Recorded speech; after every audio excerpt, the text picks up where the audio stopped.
আলহামদুলিল্লাহ ওয়াসসালাতু ওয়াসসালামু আলা রাসূলিল্লাহ ওয়া আলা আলিহি ওয়া সাহবিহি আজমাইন আম্মা বাদ। আল্লাহ সুবহানাহু ওয়া তাআলার অসংখ্য শুকরিয়া, তিনি আমাদেরকে তৌফিক দিয়েছেন দিন সম্পর্কে জানার জন্য, শেখার জন্য, প্রতি সপ্তাহের মতো আজকে একত্রিত হওয়ার। আমাদেরকে দার্স দিচ্ছেন ধারাবাহিকভাবে আমাদের শায়খ মুখলিসুর রহমান মনসুর মাদানী হাফিজাহুল্লাহ। ইনশাআল্লাহ শায়খ শুরু করবেন এখনই। আসসালামু আলাইকুম ওয়া রাহমাতুল্লাহি ওয়া বারাকাতুহু। আলহামদুলিল্লাহ ওয়াসসালাতু ওয়াসসালামু আলা রাসূলিল্লাহ ওয়া আলা আলিহি ওয়া সাহবিহি ওয়া মান ওয়ালাহু আম্মা বা'দ। قال تعالى في القرآن الحكيم إن المنافقين يخادعون الله وهو خادعهم وإذا قاموا إلى الصلاة قاموا كسالى يراءون الناس ولا يذكرون الله إلا قليلا। প্রশংসা মাত্রই মহামহিয়ান মহান রব্বুল ইজ্জাতের জন্য, যার অশেষ মেহেরবানিতে আমরা দীর্ঘ এক সপ্তাহ পরে আবারও এই অনলাইন ক্লাসে যুক্ত হতে পেরেছি। এজন্য আল্লাহর শুকরিয়া আদা করছি, আলহামদুলিল্লাহ। সালাত ও সালাম বর্ষিত হোক আমাদের প্রিয় নবী মুহাম্মদ সাল্লাল্লাহু আলাইহি ওয়াসাল্লামের উপরে। অতঃপর সম্মানিত উপস্থিতি, আমরা ধারাবাহিকভাবে আদ-দুরুস আল মুহিম্মা লিআম্মাতিল উম্মাহ এই বই থেকে দার্স দিয়ে আসছি। গত দার্সে আমরা চারটি বিষয়ের কথা উল্লেখ করেছিলাম, যেগুলো লানত ও অভিশপ্ত জিনিস। আর সেগুলো ছিল আল্লাহ ছাড়া অন্যের জন্য জবে করা, পিতামাতাকে লানত বা অভিশাপ দেওয়া, 3 নম্বর ছিল কোনো বিদাতিকে আশ্রয় দেওয়া, এবং 4 নম্বর ছিল জমিনের সীমানা পরিবর্তন করা। এরপরে আমরা কিছুটা আলোচনা করেছিলাম শিরকে শিরকুল আসগার সম্পর্কে এবং শিরকে খাফি গোপন শিরক সম্পর্কে। রাসূল সাল্লাল্লাহু আলাইহি ওয়াসাল্লাম বলেছেন যে আখাফু মা আখাফু আলাইকুম আশ-শিরকাল আসগার, আমি তোমাদের ব্যাপারে যে বিষয়ে বেশি ভয় করি সেটা হলো শিরকে আসগার। জিজ্ঞাসা করা হলো যে শিরকে আসগারটা কি? তিনি বললেন, আর রিয়া, লোক দেখানো আমল করা। অনেকে আহ এই শিরকে খাফি, শিরকে 3 প্রকারে বিভক্ত করেছেন: শিরকে আকবার, শিরকে আসগার, আরেকটাকে বলছেন শিরকে খাফি। তবে আহ অনেক ওলামায়ে কেরাম আবার বলছেন সে শিরকে খাফি সেটা শিরকে আকবারও হতে পারে, শিরকে আসগারও হতে পারে। সেই মুসলিমে একটি হাদিস বর্ণিত হয়েছে যে রাসূল সাল্লাল্লাহু আলাইহি ওয়াসাল্লাম বলছেন, কিয়ামতের দিন সর্বপ্রথম হিসাব নেওয়া হবে 3 ব্যক্তির: মুজাহিদ, বীর পাহলওয়ান, আর একজন আলেম, একজন দানশীল। সবাইকে আল্লাহ তার নিয়ামতের কথা স্মরণ করিয়ে দিবেন। তারাও আল্লাহর নিয়ামতের কথা স্বীকার করবে। আল্লাহ বলবেন, তোমরা এই নিয়ামত গুলো দিয়ে কি করেছো? তারা বলবে যে এমন কোনো ভালো কাজ নেই যে যেখানে আমাদের করার সুযোগ ছিল এই কাজগুলো, সেগুলো আমরা করি নাই। সব কাজ আমরা আপনার খেদমত আঞ্জাম দিয়েছি দিনের স্বার্থে। আল্লাহ তাআলা 3জনকে বলবেন, তোমরা মিথ্যা বলছো, বরং তোমরা এই কাজগুলো করেছিলে যে মুজাহিদ ছিলে, তোমাকে যেন মানুষ বড় বীর বাহাদুর বলে, এটা দুনিয়াতে তোমাকে বলা হয়েছে। যে দান করতে তোমাকে দানশীল বলুক, এজন্য তুমি এটা করেছিলে। আর যে ওয়াজ করে বেরিয়েছো, আলেম মানুষ, তোমাকে মানুষ বড় বক্তা, ভাইরাল বক্তা, এক নামে এক ডাকে চিনবে, এই জন্য তুমি এগুলো করেছিলে। অর্থাৎ খিল, দুনিয়াতে এগুলো হয়ে গেছে তোমাদের, আমার কাছে তোমাদের জন্য কিছু নেই। তখন ফেরেশতাদেরকে তিনি বলবেন যে এদেরকে মাথাগুলো নিচে করে, মুখের উপর ভর করে, পাগুলো উপর দিয়ে করে টেনে হিচড়ে আহ জাহান্নামে নিক্ষেপ করে, নাউজুবিল্লাহ মিন যালিক। তো এখান থেকে আমরা আর রিয়া, লোক দেখানো আমল করা, অথবা আরবি তার একটি শব্দ আছে, এটা আপনাদের জানা দরকার, সেটা হলো আসুমা। সুমা হলো মানুষের সুনাম পাওয়ার জন্য। আপনি আমাকে ভালো বলবেন, হ্যাঁ শেখ অনেক সুন্দর আলোচনা করে, আমি হয়তো বলবো যে না এই লোকটা ভালো। এই আশায় যদি কেউ ইবাদত করে, তাহলে সেটা শিরকে চলে যায়। এবং যদি সেই কাজটাই আমাদের উদ্দেশ্য হয়, তাহলে সেটা মুনাফিকের পর্যায়ে চলে যায়, যেটা গত সপ্তাহে আমরা বলেছিলাম যে মুনাফিকরা অন্তরে কুফুরি গোপন রাখে আর বাইরে ইসলাম জাহির করে, বাইরে ইসলাম জাহির করে। তো এই প্রকারকে বলা হয়েছে যে এটা কুফুরির থেকেও মারাত্মক, কারণ আল্লাহ কোরআনে বলেছেন যে ইন্নাল মুনাফিকিনা ফি দারকিল আসফালি মিনান নার, মুনাফিকরা তারা জাহান্নামের অতল তলে থাকবে। আজকে আমরা এটা হলো প্রথম প্রকার রিয়া, যেটা মুনাফিকের পর্যায়ের মধ্যে অন্তর্ভুক্ত হয়। যেমন বলা হয়েছে যে আইয়াকুনা মুরাদুল আবদি লিগাইরিল্লাহ, ওর কাজটা শুরু থেকেই গায়রুল্লাহর উদ্দেশ্যে থাকে। ওয়া ইউরিদু আন ইয়ারিফান নাসু আন্নাহু ইয়াফআলু যালিক, সে শুরু থেকে চায় যে মানুষ আমার এই কাজটা দেখুক, অথবা এই কাজটা আমার দেখার পরে আমার সুনাম করুক। এটা শুরু থেকে চাই, এটা হলো মুনাফিকের প্রকার। দুই নাম্বার হচ্ছে রিয়া। এখানে যেটা বলা হয়েছে যে আইয়াকুনা মুরাদুল আবদি লিল্লাহ ফাইযা ইত্তালা আলাইহি নাস নাশাতা ফিল ইবাদাতি ওয়া যায়্যানাহা। দ্বিতীয় প্রকার হলো যে আমি ইবাদত শুরু করেছিলাম আল্লাহর সন্তুষ্টির জন্য, কিন্তু মানুষ যখন আমাকে দেখলো, তখন আমি কি করলাম, আমার ইবাদতটা সুন্দর করা শুরু করলাম। আমার ইবাদতে আমার একাগ্রতা নিয়ে আসলাম। আমি আমার এই ইবাদতকে আরো সুন্দর করার চেষ্টা শুরু করলাম। মাহমুদ বিন লাবিদ রাদিয়াল্লাহু আনহু থেকে বর্ণিত হয়েছে যে খারাজা রাসূলুল্লাহ সাল্লাল্লাহু আলাইহি ওয়াসাল্লাম ফাকাল, একদা আল্লাহ রাসূল সাল্লাল্লাহু আলাইহি ওয়াসাল্লাম বের হলেন, তারপর বললেন, ইয়া আইয়ুহান নাস ইয়াকুম ওয়া শিরকাস সারাইর, হে লোক সকল, তোমরা গোপন শিরিক থেকে নিজেদেরকে বাঁচিয়ে রাখবে। ক্বালু ইয়া রাসূলুল্লাহ, সাহাবায়ে কেরাম বললেন, হে আল্লাহ রাসূল সাল্লাল্লাহু আলাইহি ওয়াসাল্লাম, ওমা শিরকুস সারাইর, ছোট শিরিক বা গোপন শিরিকটা কি? قال يقوم الرجل فيصلي فيزين صلاته جاهدا لما يرى من نظر الناس إليه فذلك শিরকু সারাইর। কোনো ব্যক্তি সালাতে দাঁড়ায়, যখন অন্য মানুষ তাকে দেখে সালাতে, তখন সে তার সালাদটাকে সুন্দর করে পড়ে, এবং মানুষ তাকে দেখুক এবং সে সুন্দরভাবে নামাজ আদায় করে, এটা তাকে তার প্রশংসা করুক, এইটাকে বলা হয় শিরকু সারাইর, গোপন শিরক। ওয়াহাদা মিনার রিয়াই বিআওসাফিল ইবাদাতি লা বিআসলিহা। তো এটা হলো রিয়ার একটা অংশ, তবে মূল ইবাদতে সে মূলত কি করেছিল, প্রথমে আল্লাহর জন্য ইবাদতটা শুরু করেছিল, তারপরে তার রিয়া এসেছে। এখন যদি এই রিয়াটাকে সরিয়ে দেয়, তাহলে তার কোনো সমস্যা নেই। কিন্তু এই রিয়াটাকে যদি সে কন্টিনিউ করে, তখন তার পরবর্তী ইবাদত গুলো আর আল্লাহর কাছে কবুল হয়নি। ওয়াহুয়া মিনার রিয়া আল মাহদুদ লিআন্না ফিহি তাযীমুল খালক। আর এটা এই প্রকার রিয়া থেকে আমাদেরকে সাবধান সতর্ক করা হয়েছে, কারণ এতে করে আপনি বা আমি যারা এই রিয়াটাতে বিপতিত হয়, নিমজ্জিত হয়, তারা মানুষকে সম্মান করে, মানে মানুষ আমাকে দেখুক, মানুষ আমাকে ভালো বলুক। তো মানুষকে বড় চোখে দেখা হয়, যেটা দরকার ছিল আল্লাহ তাআলার সামনে দণ্ডায়মান হওয়া। আল্লাহ আমাকে দেখছেন অথবা আমি আল্লাহকে দেখছি, যেটা ইহসানের সংজ্ঞা। কিন্তু সেটা না করে আমরা মানুষের প্রশংসা, মানুষ আহ আমাকে ভালো নামাজি বলুক, অথবা অন্য কোনো যে কাজটা করছি সেই ব্যাপারে আমার প্রশংসা করুক, এটা আমরা চাইলে তখন এটা দ্বিতীয় প্রকারে চলে যায়। আর আমরা বলেছি যে যতক্ষণ এটাতে রিয়া আসেনি, ততক্ষণ এটা আল্লাহর কাছে গৃহীত হবে। আর যদি রিয়া আসার পরে রিয়াটাকে আমি দূরে সরিয়ে দেই, তাহলেও সেখানে সমস্যা নেই। কিন্তু রিয়াটাকে যদি, রিয়াতে যদি আমি খুশি হই, আনন্দিত হই, এবং আরবিতে বলছে এটাকে ইস্তেরসাল, আমি ঢিল দিয়ে চলতে থাকি রিয়ার পিছনে, তাহলে আমার পরবর্তী ইবাদতটুকু নষ্ট হয়ে যায়। তিন নাম্বার রিয়ার আইয়াকুনা মুরাদুল আবদি লিল্লাহ মা ইরাদাতি মুরাআতি الناس ولم يقلع عن الرياء بعمله فهذا الرياء الذي يبطل العمل والعياذ بالله। আরেকটা হলো যে আমি আল্লাহর সন্তুষ্টিও চাই, আবার মানুষের প্রশংসাও চাই। আর আমার যে মানুষের প্রশংসা চাওয়া, লোক আমাকে দেখুক, আমার সুনাম করুক, এই বিষয় থেকে আমি নিজেকে মুক্ত করতে পারি না, তখন আমার এই আমলটা ক্যান্সেল হয়ে যায়, এই আমলটার কোনো সওয়াব পাওয়া যায় না। 4 নম্বর রিয়ার বিষয় হলো আইয়াদখুলাল আবদু ফিল ইবাদাতি লিল্লাহি ওয়া ইয়াখরুজু মিনহা লিল্লাহ فيعرف بذلك ويمدح فيسكن إلى مدح الخلق ويسر به فيذهب عنه ذلك عنه ذلك شدة العبادة وثقلها ويمني نفسه بمدح الناس وهذا يدل على رياء خفي في قلبه। তো একটা লোক, এই চতুর্থ প্রকার যে রিয়ার কথা বলা হচ্ছে, যে সে ইবাদত করেছে আল্লাহর জন্য, এবং ইবাদতও সে শেষ করেছে আল্লাহর সন্তুষ্টির উপরে, কিন্তু পরবর্তীতে মানুষ তখন ইউআরিফু বিযালিক, তারপর সে মানুষকে নিজের ইবাদতের কথাটা বলে এবং মানুষ তার প্রশংসা করে।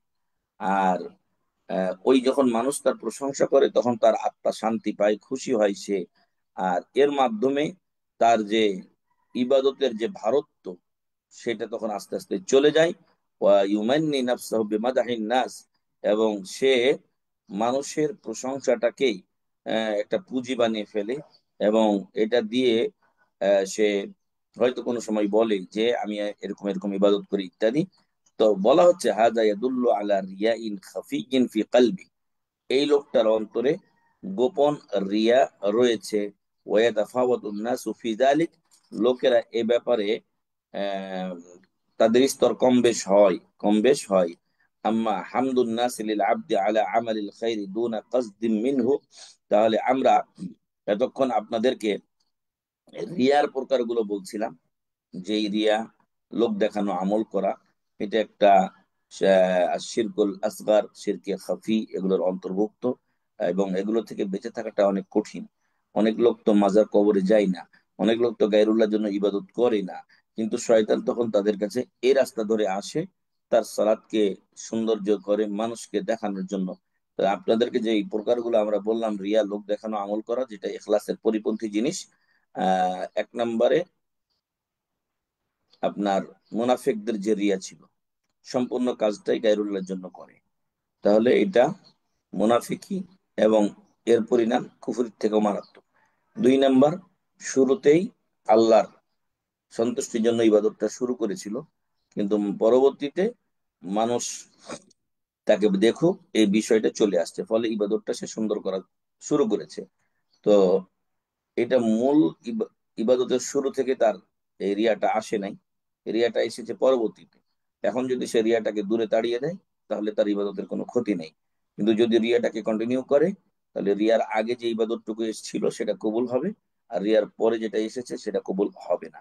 এখান থেকে আমাদেরকে সাবধান সতর্ক করা হয়। তিন নাম্বার, আহ আমার উভয়টাই উদ্দেশ্য, মানুষও খুশি হোক, আল্লাহ খুশি হোক, তাহলে এই এই প্রকার রিয়া আমার আমলকে বরবাদ করে দেয়, নষ্ট করে দেয়। চতুর্থ প্রকার হলো যে আমি এখলাস নিয়ে ইবাদতে ঢুকেছিলাম, এখলাস নিয়ে বের হয়েছি, কোনো রিয়া ছিল না, কিন্তু পরবর্তীতে মানুষ আমার প্রশংসা করেছে, আর প্রশংসা করাতে আমি আরো ফুলেছি, ফুসেছি, খুশি হয়েছি, এবং আমার যে ইবাদতের প্রতি একটা টান, ভালোবাসা, গুরুত্ব, সেগুলো আস্তে আস্তে কমে গেছে আমার কাছে। আর এটা প্রমাণ করে যে আমার মধ্যে কিছু শিরকে খাফি, কিছু ছোট ছোট গোপনীয় শিরিক, ছোট শিরিক, এগুলোর কিছু আলামত আমার মধ্যে রয়েছে। এই জন্য এ থেকে সাবধান সতর্ক থাকা উচিত। এখন এর মধ্য থেকে একটা বিষয় থেকে যায়, সেটা হলো যে আমি আল্লাহর জন্য ইবাদত করেছি, আমি আল্লাহর সন্তুষ্টি চাই, মানুষের কিছু চাই না, কিন্তু মানুষ আমার কিছু প্রশংসা করে, তখন আমার করণীয় কি বা এর হুকুম কি?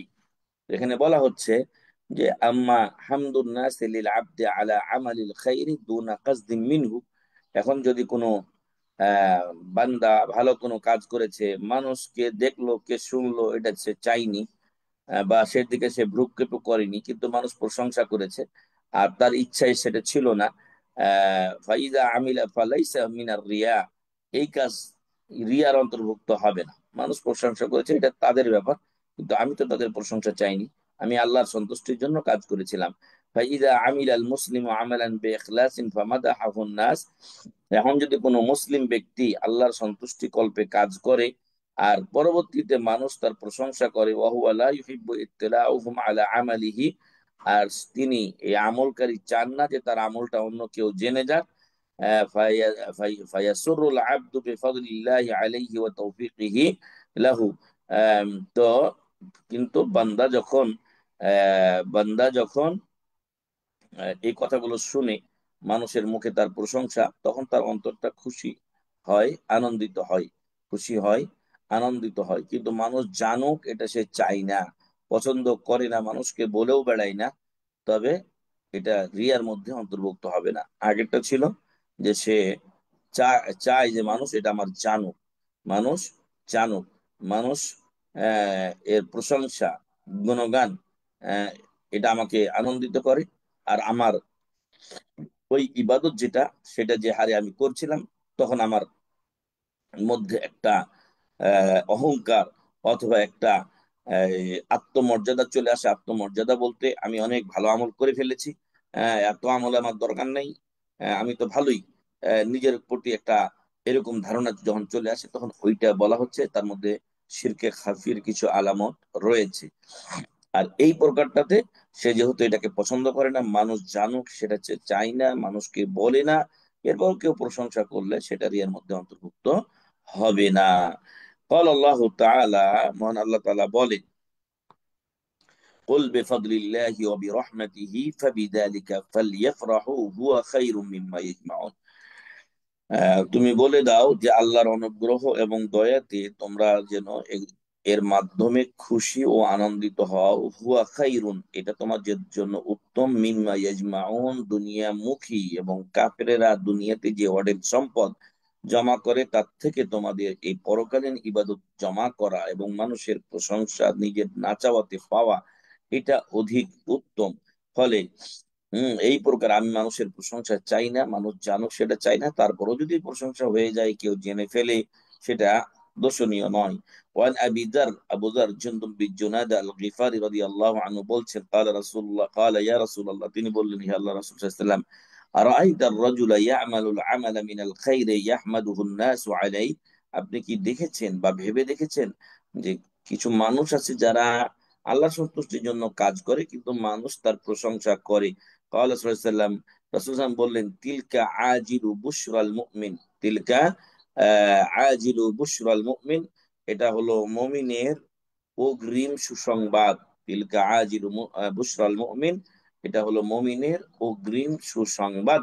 দুনিয়াতে আখিরাতে তার জন্য আরো বড় সুসংবাদ অপেক্ষা করছে, তার ইখলাস ভিত্তিক আমলের জন্য, যদি তার উদ্দেশ্য লোক দেখানো, লোক শোনানো না হয়ে থাকে।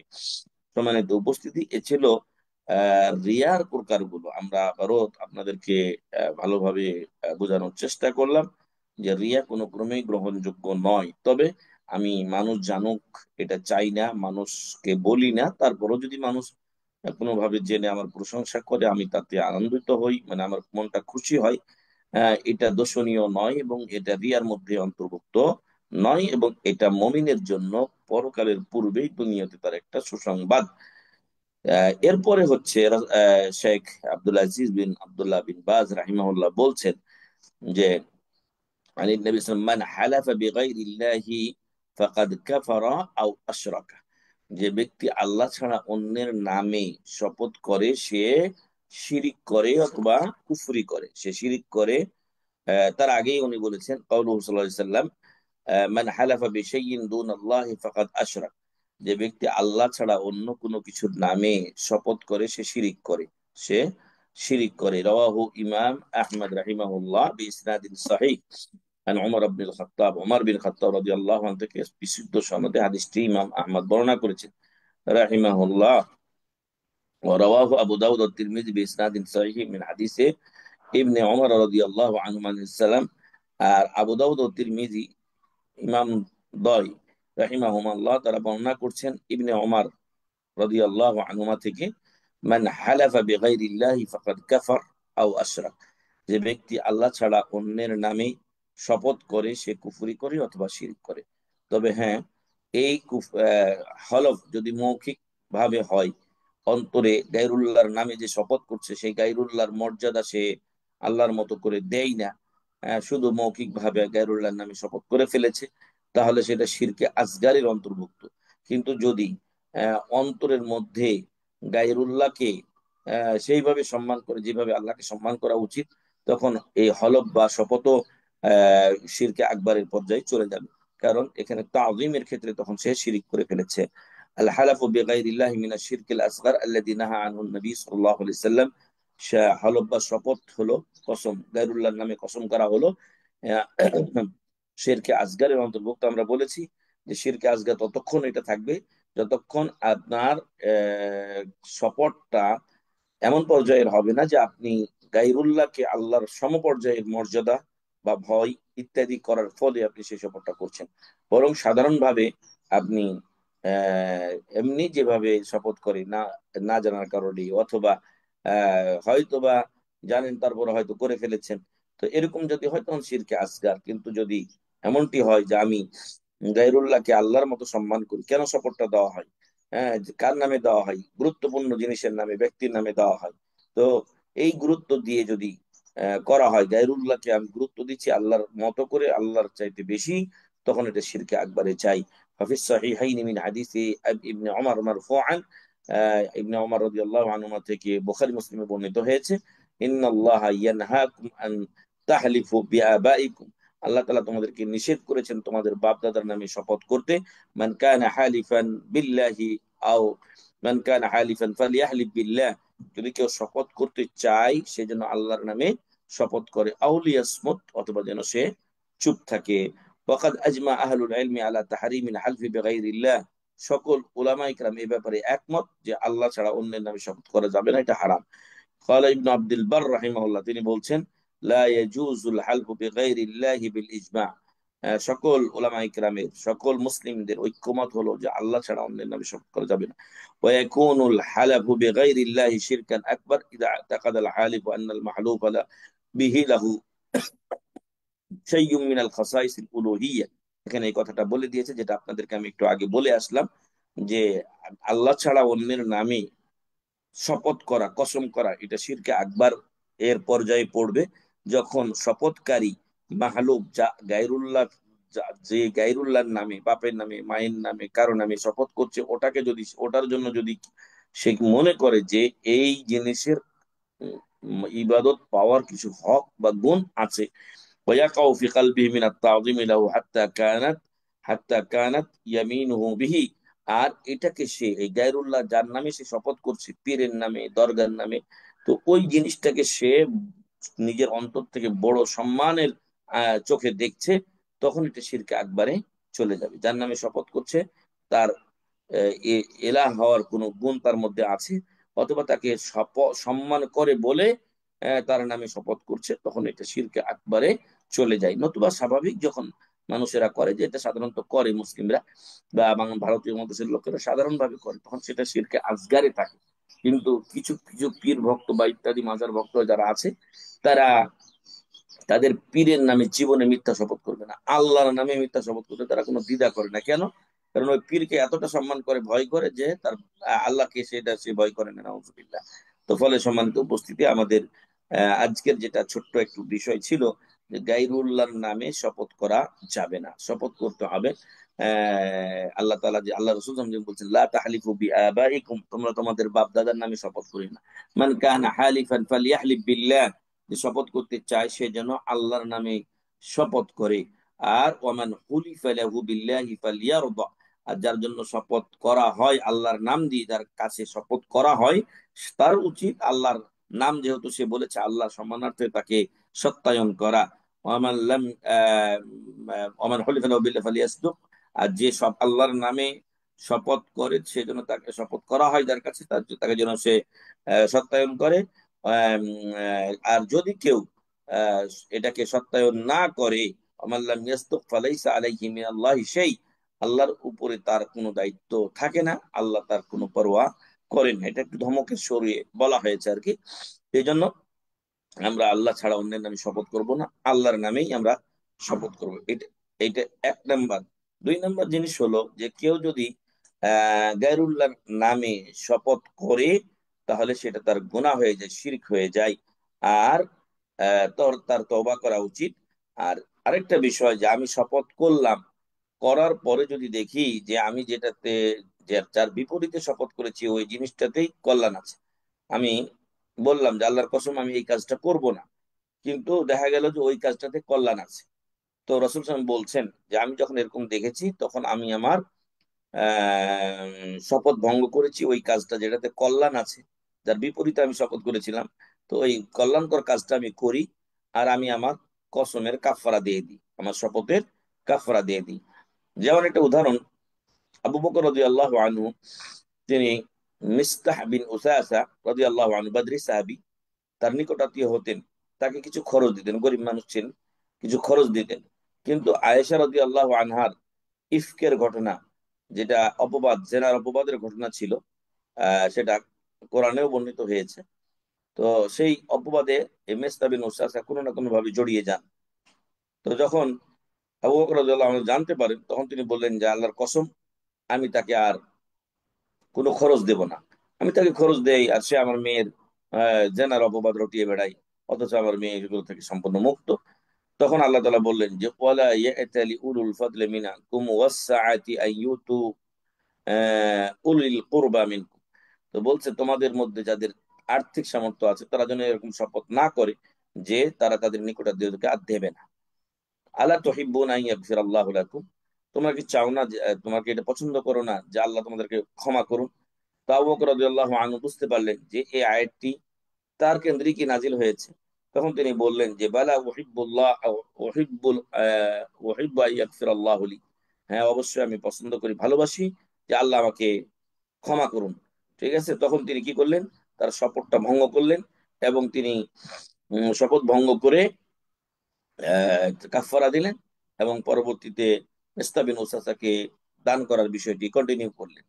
তো আগে উনি শপথ করেছিলেন দেবেন না। এমনই আরো অন্যান্য বিষয়ের অনেক উদাহরণ রয়েছে। তো শপথ যদি দেখা যায় যে ভুল শপথ হয়েছে তাহলে কাফারা দিয়ে সঠিকটা করা যেতে পারে। একটা লোক যদি শপথ করে যে আল্লাহর কসম আমি মসজিদে যাব না, ভুল সিদ্ধান্ত। সে শপথ ভঙ্গ করবে, কসমের কাফারা দেবে এবং মসজিদে সে যাবে। ঠিক আছে। আর এখন কসম বা শপথের কাফারাটা কি? তো কসম বা শপথের কাফারা হলো একটা দাস মুক্ত করা। যাদের সামর্থ্য আছে তারা দাস মুক্ত করবে। আর এখন যেহেতু দাস নেই, ফলে দ্বিতীয় অপশনে ক খ রয়েছে। একটা হলো 10 জন মিসকিনকে, যে খাবার সাধারণত মধ্যমানের খাবার মানুষজন খায়, সেটা একবেলা খাইয়ে দিবে 10 জন মিসকিনকে। অথবা এই 10 জন মিসকিনকে পোশাক দিবে। হ্যাঁ, পোশাক দিবে, এমন পোশাক যাতে সে নামাজ পড়তে পারে, ধরেন একটা করে জুব্বা, অথবা একটা করে পাঞ্জাবি, একটা করে লুঙ্গি, এইভাবে দিবে। অথবা মহিলাদেরকে একটা 3 পিস দিয়ে দিল। তো এইভাবে 10 জন মিসকিনকে কাপড় দিবে, যদি তার টাকা পয়সা সেরকম সামর্থ্য থাকে, না হলে একবেলা খাওয়াবে। এ গেল 2 নম্বরের কথা। 3 নম্বরে যদি খাওয়াতে না পারে অথবা পোশাক দেওয়ারও সামর্থ্য তার নেই, ফাসিয়ামু সালাসাতি আইয়াম, তাহলে সে 3 দিন রোজা রাখবে। তাহলে সে 3 দিন রোজা রাখবে। এগুলো হলো শপথ ভঙ্গের কাফারা।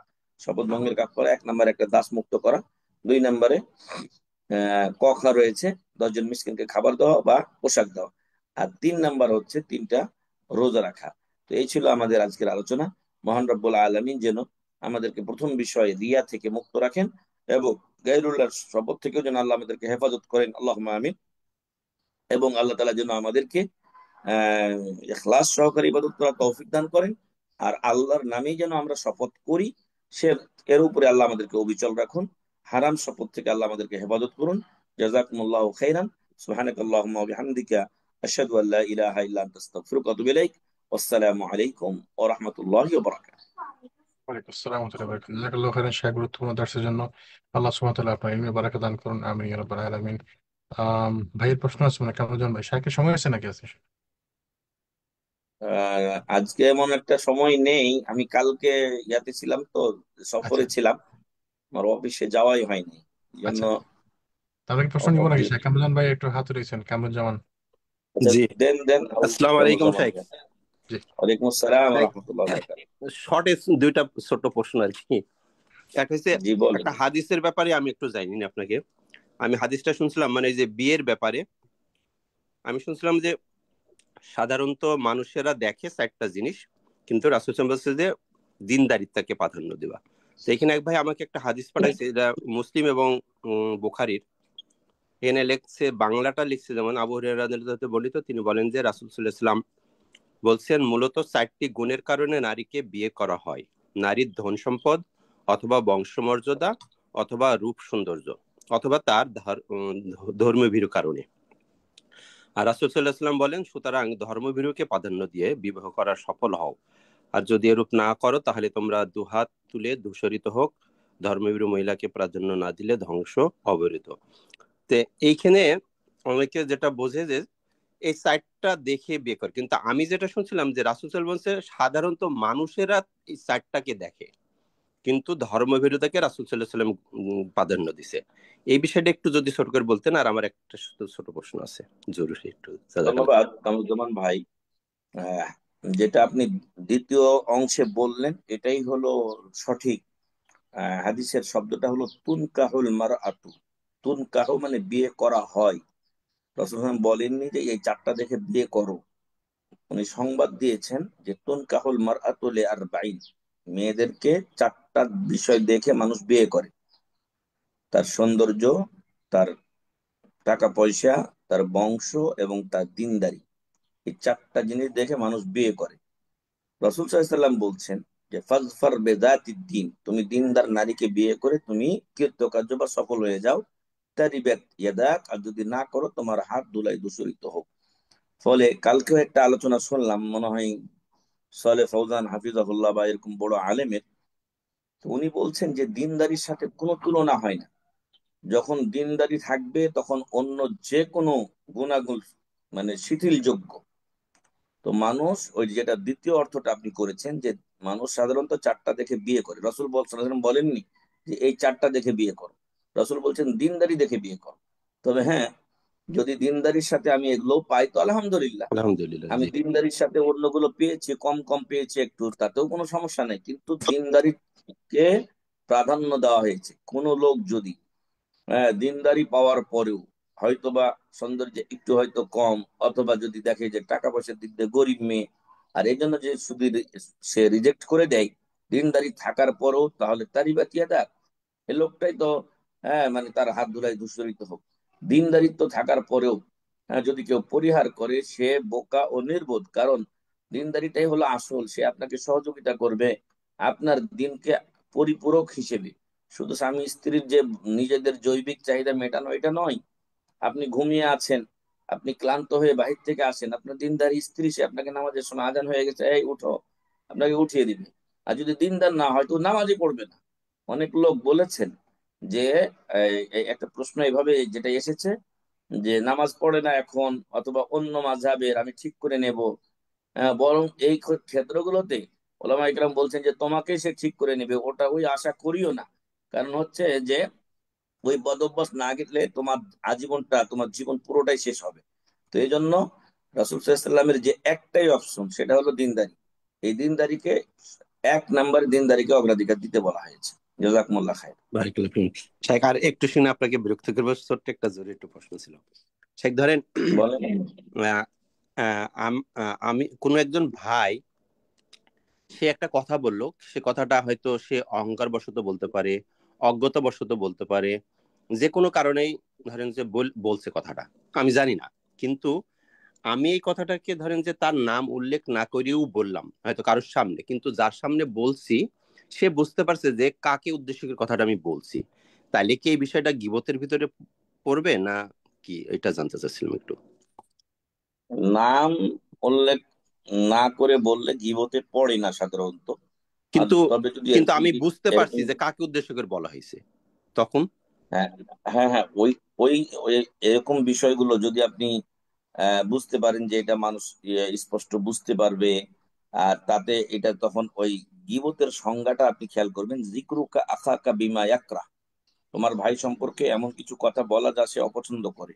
এখন আমি তো নাম বললাম না, জি এটা জি তো আমার একটা অজুহাত, আমার জি বের হয়ে যাওয়ার একটা অজুহাত আছে। আমি তো তোমার নাম উল্লেখ করিনি ভাই, কিন্তু বিষয়টা স্পষ্ট যে মানুষ মানে মার্ক করে ফেলেছে যে এইটা কামরুজ্জামান বা মুখলিস। জি তো এরকম জি বিষয়গুলো ঠিক। এড়িয়ে যাওয়াটাই আমাদের উচিত। ঠিক আছে, আমি জি নাম জি বলি নাই, কিন্তু আমি এমন ইশারা ইঙ্গিত করছি, মানুষ বুঝে ফেলেছে।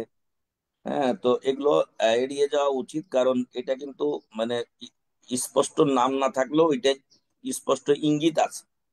আর এটা ওর কাছে যখন যাবে, ও যখন এটা শুনবে, বা এই লোক যখন বুঝছে ও তো আরো বুঝবে, তখন সে আর পছন্দ অপছন্দ হবে কিনা, জি অবশ্যই সে অপছন্দ করবে। এই জন্য আসলে সেগুলো সংশোধনের নিয়তে ওই ভাইকে আমরা বলতে পারি, বা বলতে পারি যে কিছু ভাই এমন কাজটি করেন তো এটা ঠিক নয়, আমি ইসলাম নিয়তে বলবো।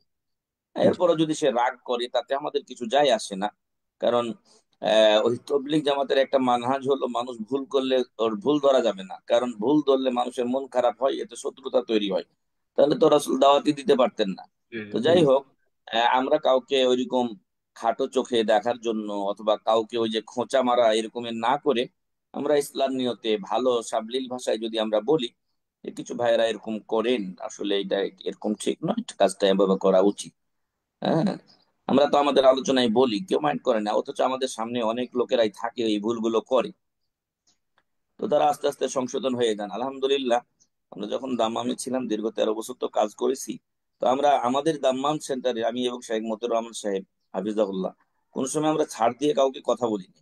হাত হাত মেলাতে এসেছে, দুই হাত দিয়ে মোসাফা করছে, তো আমরা বলে দিছি ভাই এক হাত দিয়ে মোসাফা করেন। অনেক সেন্টারে কতদিন ধরে লোক আসছে, কোনো সংশোধন নাই। কেন নাই? কারণ তারা বলে না। অনেক লোককে দেখছি যে বিড়ির গন্ধে ওর শরীর থেকে মানে থাকা যায় না ওর সাথে। তো সাথে সাথে তাকে এই ব্যাপারে আমরা নাসিহা করি যে ভাই ধূমপান এটা স্বাস্থ্যের জন্য ক্ষতিকর। আমাদের লিফলেট তৈরি করা ছিল, তাকে ধরিয়ে দিতাম যে লিফলেটটা নিয়ে যান, অবশ্যই পড়বে, কোনো না কোনো ভাবে ইনশাল্লাহ উপকৃত হবে। তো এই জন্য সংশোধনের নিয়তে আমরা বলবো। আর ওইরকম মানে যদি উদ্দেশ্য খারাপ থাকে তখন কিন্তু গ্যাঞ্জাম লাগবে। আর যদি উদ্দেশ্য খারাপ না থাকে, যদি ইসলাম নিয়তে হয়, তখন বলার ধরনও ভিন্ন হয়। আর সেই ক্ষেত্রে আল্লাহর রহমতে বরকত হয়। তো যেটা আপনি বলছেন যে স্পষ্ট মানুষ বুঝতে পারছে, এটাকে আমি মনে করি ওইভাবে না বলে এমন ভাবে বলা উচিত। আমি তো তার ইসলাহ ছাড়া আর তো আমার কোনো দ্বিতীয় উদ্দেশ্য থাকা উচিত নয়। আর যদি সে অপছন্দ করে তো গীবতের কাছাকাছি সেটা চলে যায়, যেটা হয়তো একসময় আমাকে আরো স্পষ্ট গীবতে পতিত করবে। আল্লাহ হেফাজত করুন। জাযাকুমুল্লাহ খাইর। জাজাকাল্লাহ খের শেখ। একটা প্রশ্ন আছে, নিবো নাকি? এক ভাই হাত উঠেছে, কামাল ভাই। দেন আপনি দেন দেন। জি, না, বিসমিল্লাহ, কামাল ভাই প্রশ্ন করেন জি। আমার প্রশ্ন নাই ভাই শেখ ভাই। আসসালামু আলাইকুম। আমার হলো ওয়ালাইকুম সালাম। এদিন এদিন শেখ মতিউর রহমানের হাফিজাউল্লাহর লেকচার দেখলাম, একটা পাকিস্তানি রে তাই স্কোল্ড করছিল, বলে এই মাতস কোনে, মাতলে এখান থেকে বাড়ি যাবেন। তো I don't know if it refers, একটা জোকিং ভাবে করাম, বাট আলহামদুলিল্লাহ দেন তান from from the beginning of Sheikh Mutiur Rahman, like tan dawa, his dawa, like একটা brother দিছে আমারে তান দাওয়া। So at the time I didn't believe him, আমি বিশ্বাস করছি না যেন আহলে সুন্নাহ কি। 2012 কথা বলতেছি। আর আমার প্রথম দিছিল ভিডিও দেলওয়ার হোসেন সাইদির উপরে। তো এইটার পরে আমার ভাই একটা চ্যালেঞ্জ করলো যে ভাই আপনি যদি এই দাওয়ার উপরে একটা ভুল ফাইন, তা আমি মানমু আপনি যেটা মানেন। আলহামদুলিল্লাহ আমি বাংলা অনেক বুঝি না, but শেখ মতিউর রহমানের বাংলা বুঝতেছি। But what I'm saying is যে seeing his videos, মানে তার ভিডিও প্রথম তাকি দেখে থাকি when now আপনি যে কথা বলছেন আলহামদুলিল্লাহ, like he's I can't even give the আচ্ছা, ইনশাআল্লাহ I can translate. yeah, like he has transformed, like even like some of the brothers in UK that they're translating his videos in English. Alhamdulillah, অনেক video, like now that tell the chef that now that I have his attention, like maybe we can translate some of his videos, like even his and Sheikh Mutiur Rahman's videos into English as well. শাক ভাই, ভাই বল, শাক বুঝছেন নি? মানে ভাই বলছেন বলে যে আরেকটু ট্রান্সলেট। শায়েখ মতিউর রহমানের বক্তব্যের ব্যাপারে বলছেন যে শায়েখ তো সবসময় এরকম বলেন মানুষকে, যেমন আপনি বলছেন যে আপনি এবং শায়েখ মতিউর রহমান আপনারা বলতেন মানুষকে যে কোনো জিনিসের ব্যাপারে না বললে তো আসলে ফল আসে না। ওটাই বলছেন হ্যাঁ, ভাই যে সংশোধন উনি হয় না, সংশোধন হয় না, দীর্ঘদিন ওটাই ধরে অনেক সেন্টারে আসে, বেদাতের উপরে থেকে যায়। জি, ওইটাই বলছেন ভাই যে শায়েখের উনি লাইভ লাইভ বক্তব্য শুনছেন যে এক পাকিস্তানি শায়েখ বলছেন এই কথা বলবো না। তো এরকম বলার কারণে বারাকা হয় অনেক সময়, এটা বলছেন ভাই জি। আর ভাই জি সাজেস্ট জি। করছেন যে যদি আমরা শেখ মতিউর রহমানের কোন লেকচারকে যদি ইংলিশে ট্রান্সলেট করতে পারি বা আপনার লেকচার গুলাকে যদি ইংলিশে ট্রান্সলেট করতে পারি, তাহলে তো মানুষের বেশি বেনিফিট হবে ইনশাআল্লাহ, ওইটাই বলছেন জি। সেটা তো ভালো, আলহামদুলিল্লাহ। তবে ঠিক আছে, আমাদের গুলো কোনোটা যদি করেন তো আলহামদুলিল্লাহ, কিন্তু এই আমাদের চাইতেও বড় বড় আলেমরা রয়েছেন, যেটা বর্তমান গ্র্যান্ড মুফতি শেখ সালেহ ফারজান হাফিজাহুল্লাহ, স্বল্পভাষী। জি জি। স্বল্পভাষী কিন্তু এত গুরুত্বপূর্ণ কথা বলেন, যেটা হয়তো আমরা 5 মিনিট লাগাবো, 3 মিনিট দেব, সেটা উনি 1 মিনিটে বলে ফেলেন। হ্যাঁ, আলহামদুলিল্লাহ। So হ্যাঁ, তো এই জন্য যেটা বলবো যে আমাদের থেকেও যারা বড় আলেম, তাদেরটা করলে আমার মনে হয় আরো ভালো। এবং আমার মনে হয় এই খেদমত গুলো তাদের আছে, আচ্ছা সেগুলো আচ্ছা হয়তো জি আপনারা শুধু সংগ্রহ করলে হ্যাঁ, হবে। তারা আছে। এই আপনি আপনি জানতে পারেন একটা হইলো গিয়া, একটা করতেছে আল বাসিরা। জি। না তাই শাহ, ওই শাহদের বক্তব্যের ব্যাপারে অনেকগুলো বই আছে, ওনাদের বক্তব্য দিয়েই বই, যেমন শেখ হুসাইমিন রাহিমাহুল্লাহ অনেকগুলো বক্তব্য দিয়েই বই বানানো হয়েছে। শেখ আব্দুর রাজ্জাক আল বদর হাফিজাহুল্লাহর বক্তব্যগুলো দিয়েই বই বানানো হয়, অনেকগুলো বই আমরা আছে। যে দুরুস মুহিম্মা ব্যাখ্যা পড়তেছি, এটা শাইখ বিন বাজের ব্যাখ্যা। জি জি। উনি এটা উনি এটা পড়িয়েছেন, বইটা লিখেছেন, লেখার পরে পড়িয়েছেন তার ছাত্র, উনি একজন ডক্টর। হ্যাঁ, উনি এটাকে মানে লিখিত করার পরে শাইখের কাছে দেখিয়ে এটা রিকমেন্ড করে নিয়েছে। ইনশাআল্লাহ। একটা একটা বই আছে শেখ যেন শেখ সালেহ আল হুসাইমিনোর, আর এটা হলো কিতাবুত তাওহীদ। বাট এটা ট্রান্সলেট করছে তারা ইংলিশে। বাট তারা বিগিনিং ও লেখছে এমন কঠিন যে না নিয়ে বইটা, তারা 2 ভলিউম লেখছে। বাট উপরে লেখছে do not read this by yourself, sit hmm with মানে আপনি একলা একলা পড়বেন না এটা, আলেমের সাথে পড়ার জন্য বলছেন। টিমের সাথে পড়বেন, or else you'll get confused। জি মানে এমন বড় বই আলহামদুলিল্লাহ আমরা মসজিদে আছে, বাট আমি বলতেছি কি যে এই যারা আরব এরা ট্রান্সলেট হইতেছে, জি বাট আমরা যে অনেক নলেজ আমরা বাঙালি বাইর বাঙালির মাঝে, স্পেশালি আমরা বাঙালি কমিউনিটির মাঝে, আমরা ইউথ, আমরা শাবাব, তারারে একভাবে ইভেন আমরা যদি শর্ট ভিডিও বানাই এরার উপরে, দেন ট্রান্সলেটেড, তারা তো এমনি ট্রান্সলেশনটা নাই কোনোখানে। যেন জি তারা মাশাআল্লাহ। like আমরা বাঙালি জানতো না যে শেখ সালাহ আল ফাউজানোর গেছে, ইউথ জি সাব্বাবে জানা না যে ফাউজানোর গিয়া তুকাইতাম, লোহাইদিনোর তুকাইতাম, রাহিমুল্লাহ, বাট এইটা বলতেছি আর কি। জি জাযাকাল্লাহ কামাল ভাই, আল্লাহ আমার ভাইয়ের আগ্রহে বারাকা দান করুন। আমিন ইয়া রাব্বাল আলামিন। আল্লাহ।